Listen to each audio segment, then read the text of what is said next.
사랑하고 축복합니다. 3월 16일 수요일입니다. 오늘도 우리 예수님과 함께하는 복된 날이 되시기를 간절히 소원합니다. 오늘 말씀은 두 사건 다른 결말이라는 제목으로 함께 말씀을 나누고자 합니다.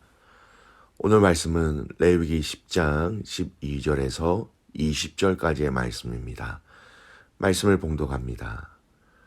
모세가 아론과 그 남은 아들 엘르아살에게와 이다말에게 이르되 여호와께 드린 화제물 중 소재에 남은 것은 지극히 거룩하니 너희는 그것을 취하여 누룩을 넣지 말고 제단 곁에서 먹되 이는 여호와의 화제물 중 내 소득과 내 아들들의 소득인즉 너희는 그것을 거룩한 곳에서 먹으라. 내가 명령을 받았느니라. 흔든 가슴과 들어올린 뒷다리는 너와 내 자녀가 너와 함께 정결한 곳에서 먹을지니 이는 이스라엘 자손의 화목제 제물 중에서 내 소득과 내 아들들의 소득으로 주신 것임이니라. 그 들어올린 뒷다리와 흔든 가슴을 화목제물의 기름과 함께 가져다가 여호와 앞에 흔들어 요제를 삼을지니 이는 여호와의 명령대로 너와 내 자손의 영원한 소득이니라. 모세가 속죄제를 드린 염소를 찾은즉 이미 불살랐는지라.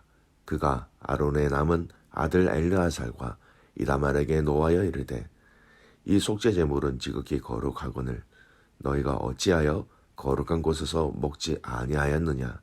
이는 너희로 회중의 죄를 담당하여 그들을 위하여 여호와 앞에 속죄하게 하려고 너에게 주신 것이니라.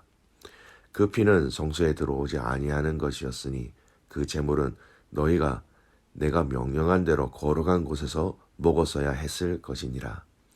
아론이 모세에게 이르되 오늘 그들이 그 속죄제와 번제를 여호와께 드렸어도 이런 일이 내게 임하였거늘 오늘 내가 속죄제물을 먹었더라면 여호와께서 어찌 좋게 여기셨으리요. 모세가 그 말을 듣고 좋게 여겼더라. 아멘. 오늘 말씀은 두 사건 다른 결말이라는 제목으로 함께 말씀을 나누고자 합니다. 레위기 10장에는요. 특이한 두 사건이 발생합니다. 두 사건의 시작은 각각 불순종이었지만 그 결과가 전혀 다르게 나온 것이 이 두 사건의 특징입니다. 하나님 앞에서 똑같은 불순종한 이 사건인데 한 사건에는 사람이 죽었고 한 사건에는 죽지 아니하고 하나님의 용서하심을 얻게 된 것이지요. 자, 먼저 어제의 본문의 사건을 잠깐 먼저 더 살펴보도록 하겠습니다. 이 성막을 지은 이후에 아직 시내산에 머물러 있을 때에 성정 봉사를 감당하던 아론의 두 아들 나답과 아비후가 하나님의 명령을 어기고 자신의 생각대로 부주의하게 다른 불을 사용함으로써 죽음을 당한 사건이 발생하였지요. 어제 우리가 이 말씀을 같이 상고하였습니다. 틀림없이 번제단에 불을 사용하여 회막의 분향단에 불을 붙여 향기를 하나님께 올려드려야 했던 것이었습니다. 하지만 하나님께서 말씀하신 그 말씀대로 하지 않았기에 성경에서는 정확하게 이야기하지는 않았지만 다른 불을 사용하기에 하나님의 진노가 그들에게 임하였고 그들은 회막에서 죽게 되었습니다. 자, 두 번째 사건입니다. 그 일이 있고 난 후에 나답과 아비후 대신 아론의 두 아들 엘르아살과 이다말이 제사장 직분을 감당하였습니다. 그런데 그들 역시 하나님께서 모세에게 명령하신 제사법의 절차를 어긴 사건이 발생하였습니다. 오늘 읽었던 본문의 내용이지요. 그것은 백성들의 죄를 속하기 위해 드린 속죄 제물의 고기는 제사장이 먹음으로써 백성들의 죄가 정가되도록 그렇게 명령하셨지요. 그 제물을 먹는 것으로 속죄제의 마지막 과정을 마치도록 하나님께서 정하신 것이었습니다. 그런데 엘리아살과 이다말이 그 고기를 먹지 않고 번제단에 다 태운 사건이 발생한 것이지요. 불순종이지요. 말씀대로 하지 않았습니다. 이 일로 말미암아 모세가 노하여서 엘르아살과 이다메를 크게 노하여 책망한 내용이 오늘 본문에도 기록되어져 있습니다.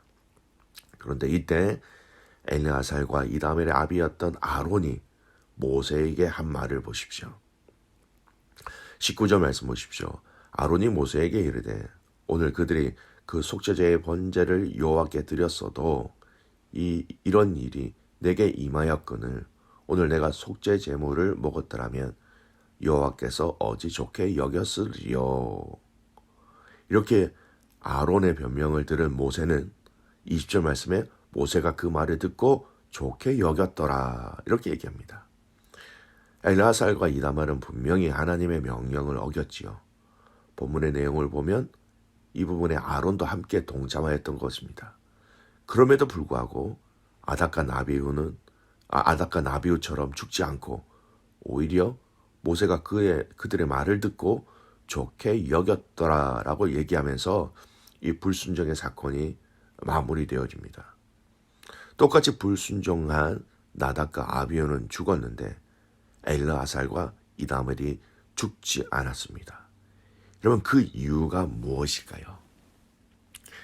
먼저 나답과 아비후를 살펴보겠습니다. 나답과 아비후는 하나님의 명령을 어긴 이유가 불경건한 마음을 가짐으로 부주의하게 절제를 하지 못하였기 때문에 죽임을 당하였던 것입니다. 하나님이 명령하신 이 말씀에 대해서 집중하지 않고 중하게 여기지 아니하고 그들의 편리함을 추구하는 그 과정 속에 다른 불을 사용하였던 것이었죠. 한마디로 정리해서 이야기한다면 하나님과 하나님의 말씀을 중히 여기는 마음이 없었던 것입니다. 반대로 엘르아살과 이다말은 형들과는 상황이 달랐습니다. 그것은 아론의 말 속에서 그 이유를 알 수 있습니다. 그들의 형들인 나답과 아비후에게 임한 그 하나님의 심판을 보고 자신들이 백성들의 죄를 속하기에는 자신들의 성결이 너무나도 부족하다라는 것을 깨달아서 두렵고 떨리는 그런 마음으로 그 제사의 제물을 먹지 못했다라는 것이었습니다. 우리도 죄인인데 이것을 먹음으로 어찌 백성들의 죄의 전가를 마칠 수 있는가 하는 의미였던 것이지요. 아들과 형들의 죽음 앞에 아무 슬픈 기색을 하지 못했다 할지라도 그들 마음속에 이미 평정을 잃은 상황 속에서 성물을 먹을 수 없었던 것입니다. 우리도 죄인인데 우리가 이 죄인의 역할로 어찌 백성들을 향한 그 속죄의 역할을 다 할 수 있겠느냐라는 것이었습니다. 결국 아론과 두 아들들은 제물을 먹지 않은 이유가 하나님의 명령을 고의로 어긴 행위가 아니라 지금 현재의 마음 상태로는 부족함을 느꼈기 때문에 먹을 수 없었음을 고백한 것이었습니다. 이 일을 하는 데 있어 거룩해야 하는데 죄가 없어야 하는데 나답과 아비후의 지은 잘못을 철저하게 자신들의 죄로 동일하게 여기고 죄인이 어떻게 백성의 죄를 용서해 주는 이 음식을 먹을 수 있겠느냐 하는 의미였습니다. 태워야 하는 제사 제물을 그들의 배를 채우기 위해서 먹은 것이 아니었지요. 반대로 먹어야 하는 것은 그들의 부족함을 보고 먹을 수 없었기에 그들은 이 제물을 태워버린 것이었습니다. 개인적인 배고픔을 이 음식을 먹음으로 채우고자 한 것이 아니라 만족을 위한 것이 아니었다라는 것을 분명히 알 수 있습니다. 모세는 아론의 진솔한 변명을 듣고 아론과 두 아들들의 그 행위가 하나님에 대한 경외심에서 나온 것을 깨달았기 때문에 그들의 말을 좋게 여겼던 것입니다. 여러분 결국 이것은 구약에서 행해지는 모든 율법 위에 그 제사를 드리는 그 사람들의 진실된 마음이 우선임을 우리에게 알려주는 말씀이지요. 이러한 비슷한 내용을 성경에서 얼마든지 찾아볼 수 있습니다. 사무엘이 사울 왕을 책망할 때이죠. 사울 왕이 제사를 드려야 하는데 사무엘이 제사를 드리는데 빨리 오지 않고 늦게 오자 대신 자신이 제사를 드린 사건입니다. 사무엘상 15장 22절 말씀, 순종이 제사보다 낫고 듣는 것이 순양의 기름보다 나으니라 라고 하였던 그 말과 의미가 동일한 것이지요. 호세아서에서도 이 의미를 찾아볼 수 있습니다. 나는 인애를 원하고 제사를 원하지 아니하며 번제보다는 하나님을 아는 것을 원하노라. 호세아 6장 6절 말씀과 일맥상통한 말씀입니다. 결국 하나님은 형식적인 제사보다 순종, 인애, 하나님을 경외하는 마음을 더 소중히 여김을 알 수 있는 것이죠. 결과적으로 아론과 엘리아살과 이다말은 진심으로 하나님을 경외하는 마음으로 하였기 때문에 그것이 비록 형식적인 면에서는 불순종의 모습이었지만 하나님께서 이 일로 인하여 진노하지도 아니하시고 모세의 책망을 더 이상 듣지 않을 수 있었던 것입니다. 결국 하나님께서 우리에게 바라시는 것은 이 형식에 얽매여져 있는 신앙과 신앙생활이 아니라 우리가 진실된 마음과 자세로 그분을 사랑하고 그분을 경외하는 그 겸손한 마음을 가장 좋은 제사로 받으신다라는 것입니다. 성경에 보면 이 사건 이후에 엘리아살과 이다말은 하나님의 제사장으로서 율법을 어긴 일이 기록되어져 있지 않습니다. 결국 엘리아살과 이다말은 진심을 다해 하나님을 경외하면서 그분의 명령을 지킨 것이었지요. 여러분, 오늘 이 본문의 말씀 두 사건이지만 다른 결과가 나타난 이 사건을 통하여서 여러분, 우리는 우리의 삶 속에서 이 말씀을 적용할 수 있어야 할 것 같습니다. 첫 번째, 우리 마음에 진정성이 없이 예배 드린 적이 있는지를 살펴보았으면 좋겠습니다. 내일 시험이 있다. 내일 중요한 계약이 있다. 상 가운데 다툼이 있었다. 비록 예배의 자리에 있었지만 마음은 딴 곳에 있었던 적이 있었습니까? 하나님 앞에서 이 진정한 마음을 가지기 위해서 지금 여러분에게 필요한 것이 있다면 무엇입니까?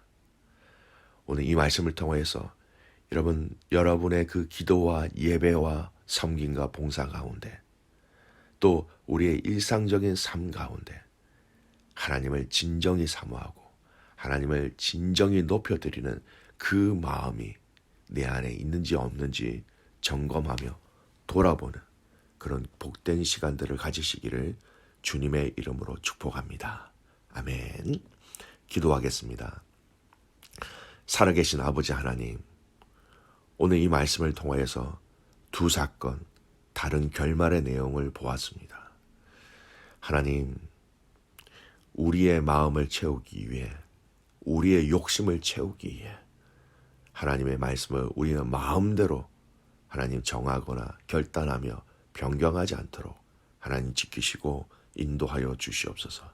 더 나아가서 우리가 하나님 앞에 예배하고 하나님 앞에 제물을 드리며 하나님 앞에 헌신하며 하나님께 봉사하지만 이것이 오랫동안 내 삶 속에서 체계화된 또 누적된 하나님 삶의 스타일이 아니라 그 시간마다 나의 정성을 드리며 나의 마음을 드리며 나의 모든 것을 드리는 예배와 기도와 봉사와 섬김이 되게 하여 주시옵소서. 우리의 일상생활 속에서도 하나님을 경외하는 이 마음으로 살아갈 수 있도록 우리에게 성령의 충만한 은혜와 함께 하심을 허락하여 주시옵소서. 사랑하는 귀한 자녀들과 함께 이 말씀을 나누는 그 가정 가운데 여호와 경외함이 무엇인지 깊이 깨달아 알 수 있도록 은혜 위에 은혜를 더하여 주시옵소서. 그렇게 행하시고 주님을 신뢰하며 살아서 역사하시는 예수 그리스도의 이름으로 감사하며 기도드리옵나이다. 아멘.